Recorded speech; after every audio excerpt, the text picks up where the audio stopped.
Dos victorias y un empate es lo que nos deja la fase de grupos del Real Madrid en este primer Mundial de Clubes de la historia del fútbol. Y ahora vamos a hacer un pequeño análisis de 5 claves que me parece que ha dejado caer el Real Madrid de Xavi Alonso. Ok, vamos a comenzar con la primera clave, que es un equipo de vocación claramente ofensiva. Pensé que Xavi Alonso iba a ser más conservador en este sentido, teniendo en cuenta que debe instaurar nuevos conceptos en el equipo, pero la realidad es que el exjugador vasco, pues no le ha temblado el pulso para hacer que su equipo juegue claramente con la intención de dominar el partido a través de la pelota. Sean bienvenidos a la época ADN Barça del Real Madrid. Queda claramente confirmado que este equipo busca jugar tal y como jugaba el Barça de Guardiola. Ese equipo que llamaban que era aburrido, de ese estilo que decían que no, que era una milonga. Pues bueno, luego de que en la temporada de los Galácticos fantásticos y espectaculares le metieran 18 goles en 4 clásicos, 18 goles en 4 clásicos, escuchen bien. Luego de semejante paliza en partidos en los que el árbitro tuvo que meter la mano para que no le cayeran 10 al Madrid, luego de todo eso, ahora el madridismo comienza a agarrarle gustico al ADN Barça y bueno, ahora tienen un técnico ADN Barça, puro ADN Barça, o sea, un entrenador que busca que su equipo sea protagonista a través de la pelota. Y entonces eso es la primera clave que tenemos que ver, porque esto me gusta, ya que vamos a ver a un Madrid que no sea un somnífero como venía siendo los años anteriores con Ancelotti. Creo que vamos a ver un Madrid que realmente los partidos te van a dar ganas de verlo, independientemente de que gane o pierda. Creo que ahora mismo los partidos del Real Madrid van a ser partidos en los que van a pasar cosas tanto a favor del Real Madrid como a favor de los rivales. Eso ya lo vamos a analizar en las siguientes claves, pero queda de una vez claro que el Real Madrid pues va a priorizar ir a dominar el partido a través de la pelota. Un equipo con una clarísima intención de presionar alto, muy clara. Jugadores que son claves en esa presión alta, como son el señor Gonzalo García y también el señor Ernesto Valverde, que a ver quién los mueve del once titular. Ya vamos a hablar de eso más adelante. Pero la realidad es que el Madrid por fin se quita digamos, ese estigma de equipo pragmático que se adapta a la situación y está intentando jugar con un estilo claro y único que le permita dominar el partido a través de la pelota. Esa es la primera clave.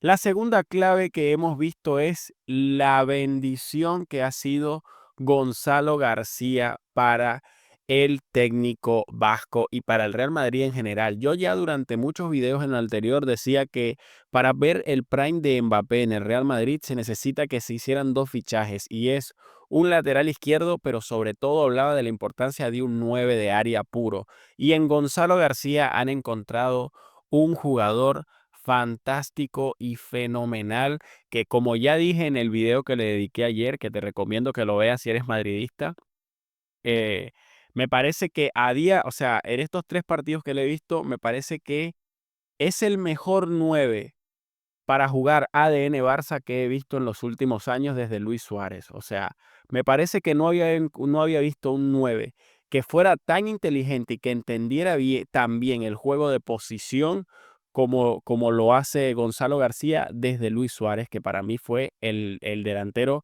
que mejor entendía eso. Pero es que lo de Gonzalo García es un espectáculo. Sabe perfectamente cuándo salir de la zona de 9, ya sea para apoyar al medio campo ofreciéndose para pivotar de espaldas a portería, o también para ofrecerse como línea de pase para darle continuidad al juego y así ir hundiendo poco a poco a los rivales en su propia área. Sabe bien cuándo quedarse para fijar a los centrales, cuándo salir de esa zona y arrastrar a los centrales para crear espacio a sus espaldas. O sea, realmente el tipo es espectacular. O sea, yo creo que, joder, amigo, creo que desde Carvajal no veíamos un talento de la fábrica de este nivel. O sea, realmente este chico creo que puede puede adueñarse del puesto de 9 del Real Madrid, de verdad lo creo, o sea, porque creo que Gonzalo García no hay un jugador que pueda jugar de 9 en el Madrid como lo hace Gonzalo García. Así de contundente voy a ser. Ni Mbappé, ni Vinicius, nadie. O sea, nadie domina tan bien e interpreta lo que se tiene que hacer, cuando se tiene que hacer en la posición de 9 para el estilo del juego de posición ADN Barça como Gonzalo García. Qué envidia, de verdad, me hubiera gustado que un 9 así saliera de la Masía, aunque tengo que decir que en el Barça, y hago este paréntesis, hay un jugador parecido también de estas características, sobre todo en cuanto a inteligencia se refiere para interpretar los espacios y cuándo hacer cada cosa en el Barça, que quizás esta temporada veamos un poco más y es Pau Víctor. Pau Víctor también es un jugador bastante interesante en esa posición. De hecho, la pretemporada que hizo Pau Víctor fue bastante buena y bastante interesante, pero tengo que decir que mis impresiones ahora mismo de Gonzalo García son bastante superiores a las de Pau Víctor, pero digo, o sea, quiero hacer la mención de que, digamos, son dos nueves de un molde similar, ¿no? Un estereotipo de nueve muy similar. Y sin duda la aparición de Gonzalo García ha sido clave y va a ser clave en el Real Madrid siempre y cuando Xavi Alonso tenga los huevos de mantenerlo. Porque si él va a mantener digamos, un discurso de meritocracia y demás, a mí me queda clarísimo que no hay ningún jugador en el Real Madrid que pueda jugar de 9 mejor que Gonzalo García. No lo hay. Entonces, teniendo en cuenta eso, él debería ser la opción definitiva y principal en ese puesto. O sea, tiene que ser el 9 titular del Madrid. Y incluso si tiene que hacerlo ya mismo, lo tiene que hacer. Que no sea simplemente un jugador que vimos porque Mbappé le dolía la barriga, sino que sea un jugador que realmente su aparición sea fundamental y pueda, digamos, darle muchos años de fútbol ahí al Real Madrid en esa posición, porque la verdad es que es un jugador muy interesante. De hecho, lo voy a decir aquí ahora mismo, pinta para ser mi jugador favorito del Madrid esta temporada. Mira lo que te digo, o sea, la verdad me encanta cómo juega el muchacho. 21 añitos tiene, o sea, súper joven. Es que yo creo que para conseguir un 9 de esas características ahora mismo en el mercado te tenías que gastar mínimo 60, 70 millones de euros. Y el Madrid lo ha conseguido gratis, pues la suerte les ha sonreído en ese sentido. Es lo bueno de tener cantera, que la cantera del Madrid quizás no saque cosas tan constantemente como la del Barça, pero también ha sacado sus cosas buenas, la verdad. Es decir, recordemos que jugadores como Achraf Hakimi, como Dani Carvajal y ahora mismo este chico Gonzalo García, pues salieron de la fábrica en los últimos 10 años, así que bueno, tan mala no debe ser. Eso por ahí, una clave, o sea, me parece clave la aparición de Gonzalo García porque le puede dar al Madrid ese plus y hacer acelerar el proceso de que el Madrid se desarrolle como un equipo armónico. Otra clave que me parece muy interesante y creo que esta va a ser una variante que va a ser fija y va a ser inamovible en el Real Madrid es la aparición de Valverde falso extremo. Yo realmente esto no lo tenía en ninguna papeleta. Obviamente soy consciente de que Valverde podía jugar de falso extremo. Siempre he sido consciente de eso porque con Ancelotti ya fue utilizado de esta manera en la temporada de la 14, por ejemplo. Entonces ya habíamos visto esta versión del señorito Valverde, pero lo que yo no me imaginaba, o sea, no había metido en la quiniela lo positivo que podría llegar a ser Valverde en esa posición para el juego que quiere Xavi Alonso, porque Valverde te soluciona dos problemas. El primero es el tema de que anteriormente el ataque del Real Madrid, los tres atacantes se desconectaban mucho al momento de atacar. Al momento de presionar, perdón. Al tú poner a Valverde ahí, ya estás poniendo un tipo que no va a negociar ningún esfuerzo para presionar. Te va a hacer trabajo defensivo sí o sí. Y que eso puede contagiar a los otros compañeros de él. Sobre todo si tienes la decisión, y en lo enlazo con el punto anterior, si tienes los huevos de mantener a Gonzalo García. Ya tú manteniendo a Gonzalo García te garantiza que esos dos jugadores no te van a negociar ningún esfuerzo porque ellos no van de estrellita y se van a quemar. O sea, se van a partir a la mitad, se van a dejar la piel presionando. Entonces ya te quedaría simplemente una estrellita que lidiar que, bueno, compensado con otros sistemas y con el apoyo de otros jugadores, lo puedes compensar, pero lo que no puedes compensar son dos tipos arriba rascándose los huevos todo el partido. Eso es lo que no puedes compensar. Pero uno, perfectamente, y si es Mbappé, ese uno que cuando tenga una, pues te va a vacunar, pues sin duda, pues sí sale un poquito más a cuenta. Entonces yo creo que visto esto, para mí la delantera del Madrid tiene que contener sí o sí a estos dos jugadores, a Gonzalo García y a Ernesto Valverde, porque son dos jugadores que Valverde, o sea, literalmente es mediocampista. Entonces se pueden integrar muy bien para crear superioridades en el medio campo y dejar espacio para los desmarques de ruptura de Kylian Mbappé o de Vinicius o del que toquen. Y hasta Rodrigo puede meterse ahí y jugar algunos minuticos de la basura, pero realmente es que yo creo que es inamovible la posición de Valverde y espero que también sea la posición de Gonzalo García sea inamovible porque no hay nadie que juegue mejor en esa posición. Ahora bien, esas son dos cuestiones buenas que hemos visto del Madrid. Ahora voy a ir con tres claves, bueno, tres no, con dos claves que me parecen negativas. La primera es la dificultad del Madrid para generar ocasiones claras en tres cuartos de cancha. Es un equipo que le cuesta, digamos, tener ocasiones claras y francas en los últimos tres cuartos. Cuando el equipo rival se le cierra bastante, vemos que le cuesta muchísimo al Madrid poner un jugador de forma con remate franco o con contra uno franco. Y esto lo remarco porque los equipos con los que se ha estado enfrentando el Madrid, la verdad es que se prestan muchísimo para hacerle muchísimo daño con juego combinativo rápido en espacio reducido. Recordemos que el Al Hilal es un equipo que salió a jugarle de tú a tú al Madrid, no se salió a encerrar tanto. Entonces, ese tipo de equipos son fácil de en defensa, pues, moverlos un poquito, sobre todo con la calidad que tiene el Madrid. Y eso es algo que no se vio. O sea, no se vio una aluvión digamos, de ocasiones. Con el Salzburgo en el primer tiempo sí que se vio un poco más, pero también hubieron muchas situaciones en las que veíamos que los jugadores del Madrid llegaban como que muy exigidos a ganar la posición dentro del área rival y eso hacía que pues sea mucho más difícil marcar goles, porque no es lo mismo tener una ocasión en tiempo y forma, uno contra uno, que te dé chance de pensar qué es lo que vas a hacer, a algo que tienes que decidir ahí en milésimas de segundo. Entonces, por eso también hemos visto mucho que leía en redes sociales que no, que Vinicius no se va de nadie. No es que no se va de nadie, sino que no lo estás poniendo en una situación realmente ventajosa como para que él pudiera sacar ventaja de su uno contra uno tan brutal que tiene. Esa es la realidad. Aparte de que, hombre, el tipo estaba viniendo de vacaciones, tenía pocos entrenos, etcétera.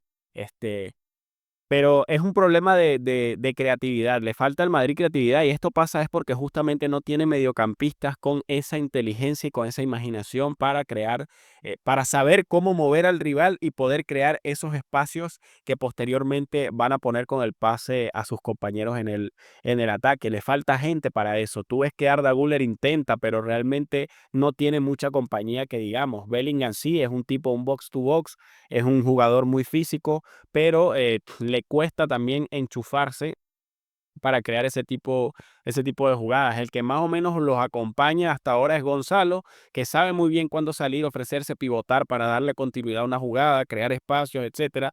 Pero es eso, o sea, le falta mucho funcionamiento al Madrid en general en esa tarea. Entonces eso los hace muy susceptibles a pues ser anulados por un autobús, para ser más claro, ¿ok? Es decir, de hecho, en el partido de la Juventus, me parece que el madridismo debería tener un poco más de precaución, porque la Juventus es un equipo que justamente tiene suficientes armas como para meterle un buen autobús al Madrid, un autobús claro y descarado de todos en su área, que nadie les pase por ahí y complicarle muchísimo las cosas. Y si a eso lo metemos con el último punto, que es los tremendos espacios que está dejando este equipo a su espalda. Esto es algo que no sé si lo vamos a meter en buenos o malos, pero la realidad es que son espacios que están ahí.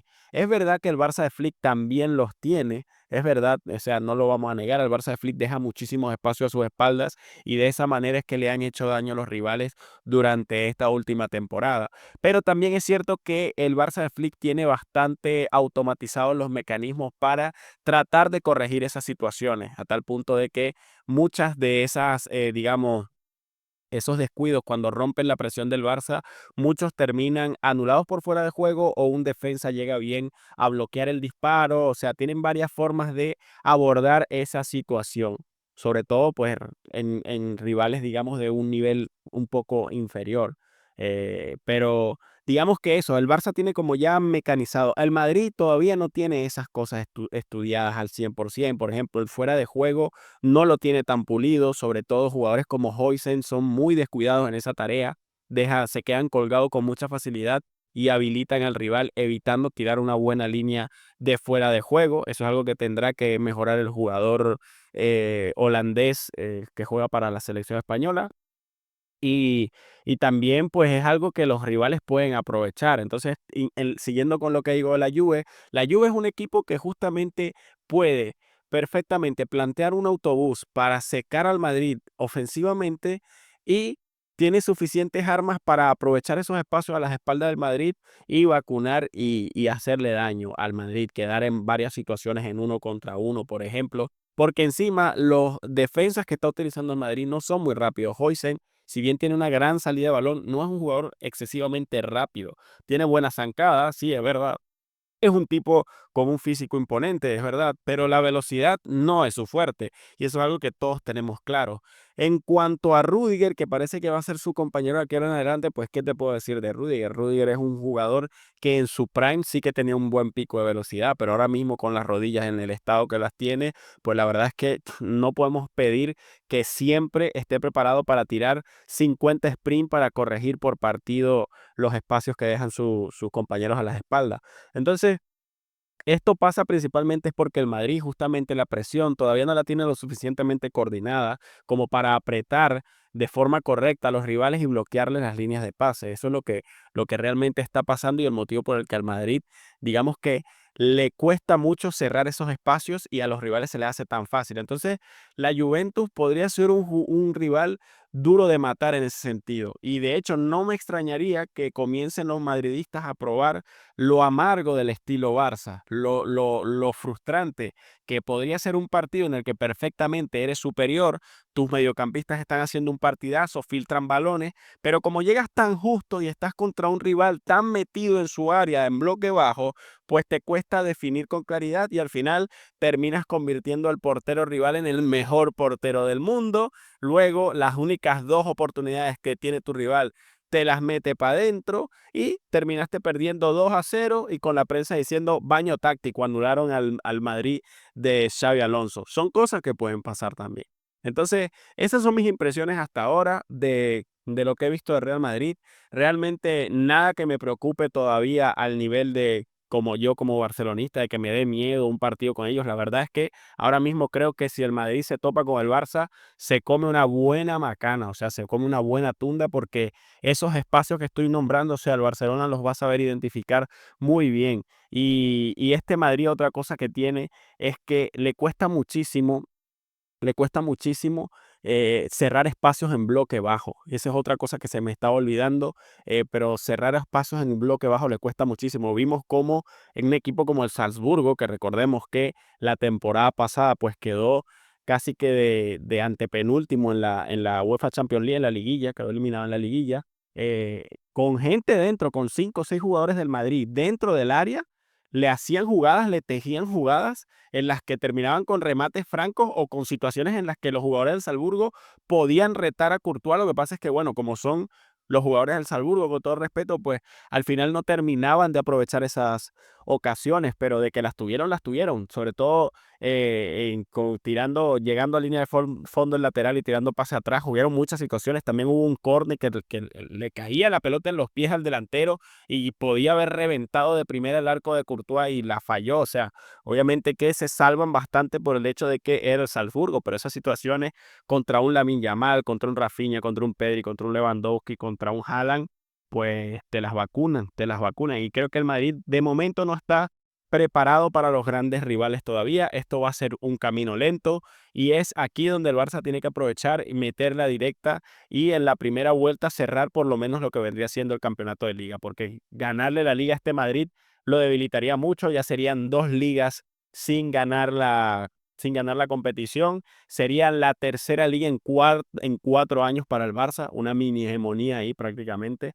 Entonces, la verdad es que el Barça tiene una gran oportunidad de que si aparece enchufado y hace una primera vuelta de 48, 50 puntos, podría dejar al Madrid muy tocado de cara a la segunda vuelta, porque lo normal es que el Madrid pierda puntos, sobre todo cuando se encuentre equipos que le metan el autobús, que se le cierren bien, que le jueguen a la contra, o otros equipos que le disputen la pelota. Yo creo que el Madrid todavía no es tan bueno quitándole la pelota a equipos que dominen la pelota. Me refiero a una Real Sociedad, a un Girona o a, qué sé yo, hay que ver cómo trabajan los demás equipos, pero incluso hasta un Athletic Club de Bilbao te podría hacer bastante daño. Ya ni qué hablar de un Atlético de Madrid que puede perfectamente meter el autobús y salir a la contra a hacerle daño al Madrid. Entonces, ahí, con esta propuesta que está haciendo el Madrid, teniendo en cuenta que todavía no la dominan al 100%, hay varios equipos en la liga que no son top, top, top de gana que le pueden poner en problemas y los pueden hacer perder muchos puntos. Y lo normal es que eso sea lo que pasa, teniendo en cuenta que también van a venir con un desgaste del Mundial de Clubes. Así que bueno, creo que la primera vuelta va a ser importante. Ya haremos un video al respecto de esto cuando empiece la temporada. Y bueno, pues yo me despido. Espero que les haya gustado el video. No se olviden suscribirse y nos vemos en la próxima oportunidad. Chau, chau.